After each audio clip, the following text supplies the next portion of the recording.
Yo gang, bienvenue pour une nouvelle vidéo. Aujourd'hui on va faire un truc assez spécial. Je suis sur le site de OpenAI, je suis en train de lire la documentation concernant leurs API et tout. Et aujourd'hui on va le tester en live. Je vais vous montrer comment vous aussi vous pouvez utiliser les API de OpenAI pour créer vos propres intelligences artificielles personnalisées. Je vais faire en sorte d'expliquer le plus que possible tous les termes que vous allez voir. Comme ça tout le monde pourra reproduire ce que j'ai fait aujourd'hui, ok? Tout le monde pourra aller créer sa petite AI qui fait son petit truc. Donc sans plus tarder, on y va. Donc les gars, là on est sur la documentation de OpenAI. Je vais traduire en français pour que vous puissiez comprendre. Qu'est-ce qu'il dit? Ok, l'API OpenAI peut être appliquée à pratiquement toutes les tâches. Et on voit qu'il y a un tutoriel de démarrage. C'est ce tutoriel qu'on va faire ensemble aujourd'hui, ok? On va pas rentrer dans les détails, mais on va faire le tutoriel et puis je vais vous montrer à quel point ça peut être faisable ce bail. Donc, let's go, on va commencer le tutoriel, ok? Je vais mettre le lien du site en description, vous pouvez venir lire, vous pouvez traduire en français. C'est pas une question de connaître l'anglais, non. Donc démarrage rapide, je sais pas, vous pouvez prendre le temps pour lire. C'est quoi une API en fait? Une API, c'est une partie de leur application qu'ils outsourcent en fait aux gens et ils peuvent l'utiliser. Ok, il y a différentes API comme lorsque tu pars par exemple sur un site, un exemple, lorsque tu pars sur un site d'achat en ligne et que tu payes grâce à PayPal. Ce site a utilisé l'API de PayPal, ok? Il a connecté son site à PayPal pour que lorsque leurs clients arrivent et qu'ils veulent payer, ils puissent avoir l'option de payer par PayPal. Même chose pour Visa, Mastercard, etc. etc. Donc une API, c'est comme une partie en fait d'une application. La définition, c'est Application Interfaces. Donc, c'est une interface d'application. ChatGPT fonctionne grâce à plein de modèles. Ce sont des algorithmes, en fait, qui traitent du texte. Okay? Donc, eux, ils nous donnent accès à ces algorithmes-là. Donc, c'est ce qu'on va utiliser aujourd'hui. Donc, comment on va faire ça? OpenAI a déjà fait un fichier, a déjà mis un fichier à notre disposition qu'on va juste cloner depuis GitHub. Donc, tout de suite, on va exécuter cette commande pour télécharger ce fichier de OpenAI et ensuite on va faire le reste de la mise en place. Et maintenant on va s'ouvrir un terminal. Tout le monde peut ouvrir un terminal, Windows, Mac, n'importe quoi. Vous allez juste taper dans la barre de recherche terminal. Ok, et vous allez faire entrer, vous allez ouvrir le terminal. Donc ce qu'on va faire, on va se rendre sur notre desktop. Ok, donc maintenant on va juste copier et coller la commande de téléchargement qui se trouve sur la documentation de OpenAI. Ok, donc on va faire un CTRL V, CTRL A, CTRL V. Il s'agit de cette commande là, la commande d'installation et tout. Donc là, on va juste faire un entrée. Ok, on va faire un entrée et puis bam, vous pouvez voir que mon fichier il apparaît ici, il est là. OpenAI Quick Start Node. Donc vite fait, on va rouler le fichier pour voir ce que ça donne. On va faire cd OpenAI Quick Start Node. Donc on va faire un npm install. Ça va installer toutes les dependencies qui sont dans le projet. Et puis maintenant, on va faire juste un npm run dev. Ça va lancer le projet et on pourra voir c'est quoi en fait, c'est quoi ce truc de base. On va aller sur localhost 3000. Ok, localhost 3000. C'est une interface de génération de nom d'animal de compagnie. Ok, c'est vraiment ce que c'est. Ça, c'est le design de base. On pourra le changer après si vous voulez. Mais c'est vraiment pour vous montrer comment vous connecter à l'API de OpenAI. Donc ensuite, qu'est-ce qu'on est censé faire? On est censé maintenant créer notre clé d'API. En fait, c'est cette clé en fait qui nous permet de nous connecter à l'API de OpenAI. C'est important. Donc il faut la générer. Donc c'est très facile ici. Il y a déjà un bouton qui nous permet de créer notre nouvelle clé. Moi, j'avais déjà créé une clé depuis quand là? Depuis le 9 février. Donc on va créer une nouvelle clé. C'est cette clé là, ok? Donc on va la copier. Je vais fermer le serveur ici. On va ouvrir le fichier fichier dans Visual Studio. Donc je vais le prendre et je vais le drop dans Visual Studio. Comme ça, tout le monde pourra l'ouvrir depuis Visual Studio. Ok, c'est aussi simple que ça. Donc maintenant, la première étape qu'on va faire, c'est de nous créer un fichier qui s'appelle .env. Donc c'est là qu'on va stocker notre clé d'API qu'on vient juste de générer. Donc on va faire un .env. Et puis ici, tu vas créer un nom comme tu veux en fait. Donc moi, je vais écrire ma clé OpenAI. Donc, et je colle en fait la longue chaîne de caractères que on a obtenu sur la documentation de OpenAI. Aussi simple que ça. Donc, maintenant que j'ai fait ça, on va maintenant dans le fichier generate. Comme ça, je vais commencer à vous expliquer. Il y a quelque chose qu'on doit changer. Ici, de base, eux, ils ont mis le nom de leur API key qui est OpenAI.API key. Moi, le mien, il s'appelle ma clé OpenAI.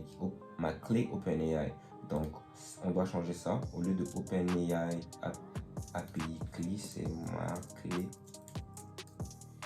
OpenAI. Ok. Process.env.maclé OpenAI. Exactement. Donc, cette clé, on la stocke ici en fait parce que une clé d'API n'est pas censée être accessible dans le côté client d'une application. Ok, c'est censé être un truc secret qui est difficile à deviner, que les gens ne peuvent pas accéder. Sinon, tu peux te faire, je sais pas moi, hacker. Mais on va pas tarder dessus. C'est pas une formation en développement web. Donc, ici, je vous montre un peu, je vais essayer de vous expliquer un peu comment ça se passe dans ce fichier. C'est vraiment ici que tout se passe. Ok. Ici, on a cette import configuration. Là, on est juste en train d'importer des modules de OpenAI qui nous permettent à nous de créer notre interface, de créer notre propre intelligence artificielle en fait. Donc, c'est un peu ça. Le truc intéressant ici, c'est cette fonction, ok, generate prompt animal. Donc, ça, c'est une fonction de OpenAI, ok, qui prend le nom animal. Animal, ce sera en gros, laissez-moi partager mon écran. Animal ici, ce sera en gros, animal ici, ce sera en gros ce qu'on va rentrer ici, tu vois. On va rentrer un nom d'animal, peut-être chien, chat. Je pense que ce sera en anglais ici, parce que les exemples qu'on a, le prompt, c'est en anglais et tout, cat, dog, donc peut-être horse or fish. Et puis en fonction de ça, le modèle, il va nous générer des 3 noms de cet animal.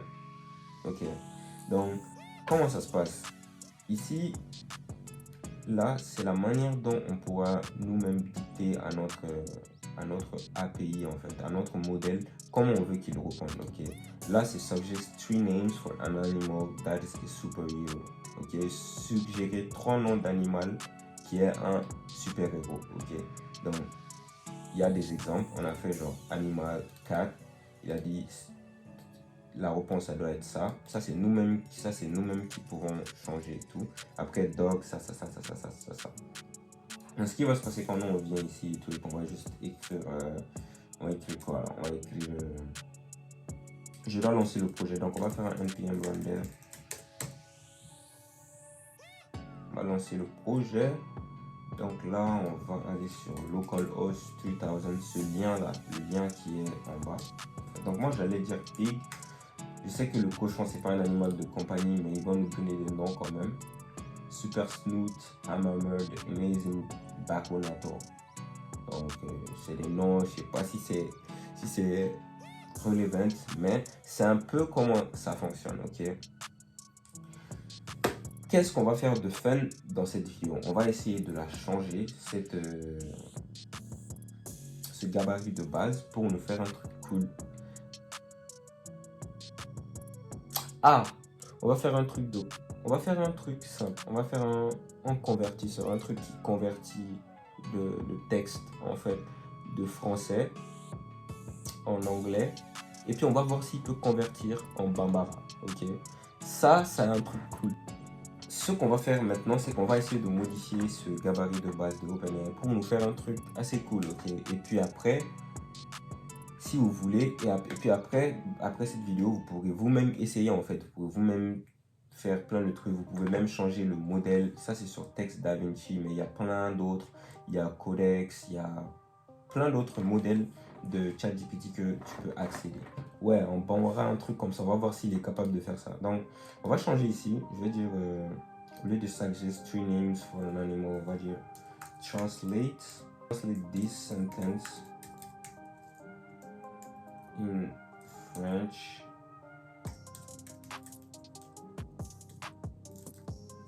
French, je ne sais même plus comment on écrit French. Spanish. And Bambara. C'est un YouTuber. Je suis un YouTuber. C'est ça en français. En Spanish, je sais pas comment on fait ça en Spanish, donc on va aller chercher sur Google Translate.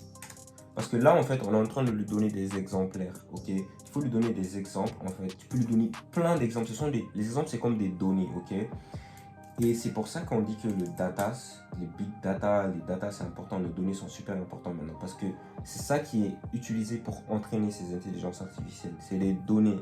Pourquoi ChatGPT est autant fort? C'est parce qu'on l'a, tu vois comment on est en train de le faire? On l'a entraîné avec des millions et millions et millions de lignes de données, en fait, de données, de data. C'est pour ça qu'il est aussi fort. Donc, plus tu lui donnes de l'information, plus il est intelligent, plus il comprend mieux. Donc, c'est un peu ce qu'on est en train de faire ici, à petite échelle. Donc, je vais dire, je suis un YouTuber. Donc, soy un YouTuber, ok? Donc, je suis un YouTuber, virgule. Soy YouTuber. C'est comme, là, on est en train d'imiter lui, ce qu'il est censé faire, ok?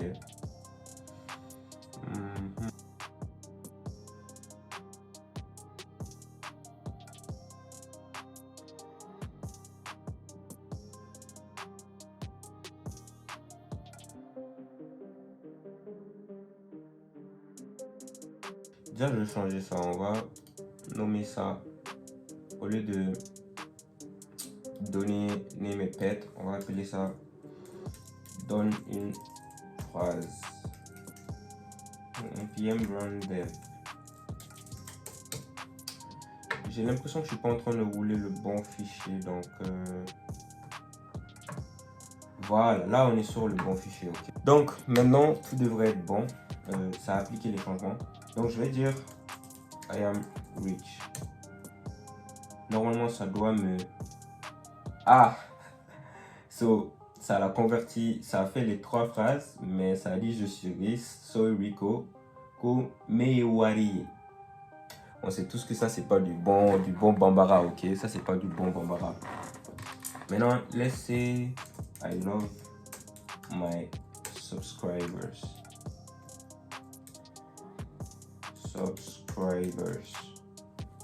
Je vous aime. On va voir. S'il le dit bien en Bambara, j'aime mes abonnés. Amos ami suscriptores. Mais il n'a pas pu le donner en Bambara cette fois. Il n'a pas pu le donner en Bambara cette fois. I love you. Normalement, ça doit être facile. Ça, c'est juste Mbife.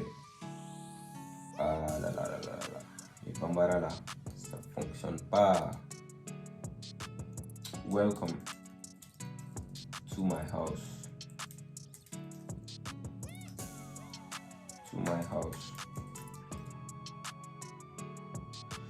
Bienvenue dans ma maison, bienvenue à mi casa. Et puis, il laissait même plus en Bambara en fait. Je vais à Paris. Mais n'a pas. Je crois qu'il y a un truc, il y a le nombre de tokens en fait qui est limité.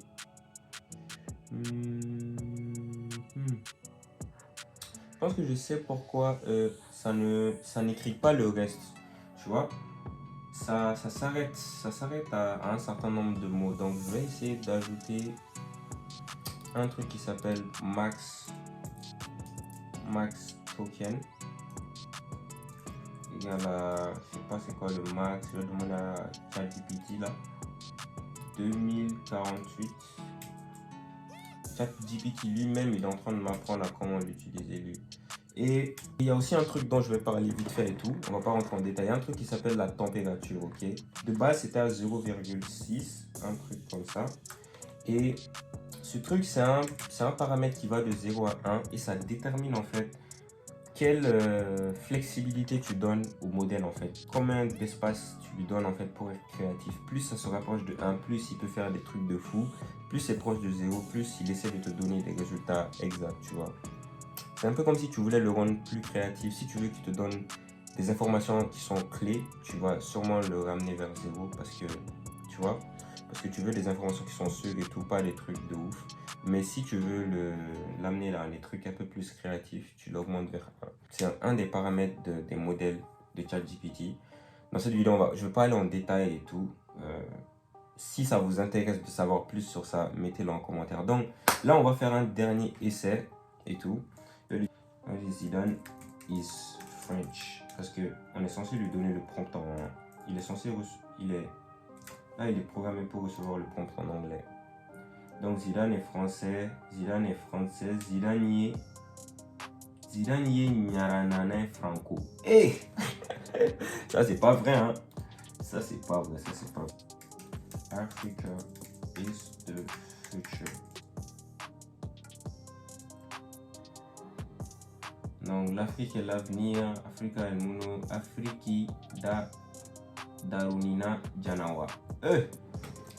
Yo, c'était tout pour cette vidéo les gars. C'était pour vous montrer, c'était pour tester l'API de ChatGPT. On vient de créer notre propre intelligence artificielle, ok. Tu peux faire plein d'autres trucs avec ce truc. Tu peux changer les modèles, tu peux lui donner plus d'exemples pour que, en fait, il te réponde comme tu le souhaites et tout. C'était vraiment une vidéo pour vous montrer comment le faire vous aussi. Donc n'hésitez pas à l'essayer, mettez-moi en commentaire si vous êtes intéressé à avoir une autre vidéo plus en profondeur sur les API de OpenAI et tout. Sur ce les gars, on se retrouve pour une prochaine vidéo. C'était IDB.